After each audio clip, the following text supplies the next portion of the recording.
Today, I'm going to discuss with you exactly what type 1 diabetes is. This disorder becomes more and more common every day, whether it be young children or young adults. Diabetes can be life-threatening. However, if treatment plans are followed accordingly, persons with this disorder can learn to manage their condition all while living a long, healthy, happy life. Now, this disease usually starts in people under the age of 20, but it can occur at any age, and it does usually occur equally in men and women.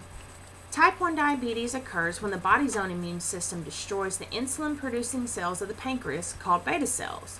Now, normally the body's immune system fights off foreign invaders like viruses or bacteria. But for unknown reasons, in people with type 1 diabetes, the immune system attacks various cells in the body. This results in a complete deficiency of the hormone insulin.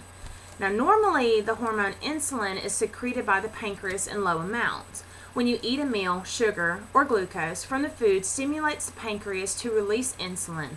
The amount that is released is proportional to the amount that is required by the size of the meal or by the size of that particular meal. Now, insulin's main role is to help move certain nutrients, especially sugar, into the cell's body's tissues. Now, cells use sugar and other nutrients from meals as a source of energy to function. The amount of sugar in the blood decreases once it enters these cells, and normally that signals the beta cells in the pancreas to lower the amount of insulin secreted so that you don't develop low blood sugar levels or become hypoglycemic.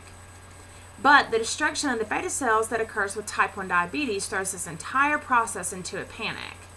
People with type 1 diabetes, their sugar isn't moved into the cells because the insulin is not available. When sugar builds up in the blood instead of going into the cells, the body cells starve for nutrients in other systems, and the body must provide energy for many important bodily functions.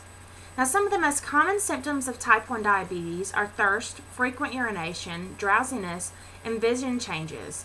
Now, I recently interviewed a woman who's had type 1 diabetes for many, many years. Now, each patient has different symptoms, but she described hers as the following. Her high sugar level symptoms were nausea, sometimes vomiting, cranky mood swings, and her face would often get very flushed.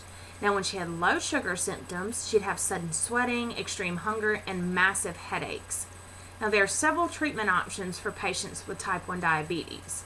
The two most common are the insulin shots and the insulin pump, both of which should be used only with a strict diet.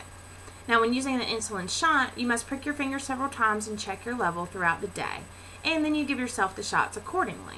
Now, the pump is attached to you permanently, and it checks your levels throughout the day for you, and then it injects the insulin as needed.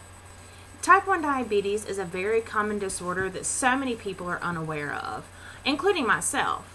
Now, although people with type 1 diabetes do not produce insulin and need the assistance of shots or pumps on a daily basis, this disorder can be maintained and a long, healthy life can be lived.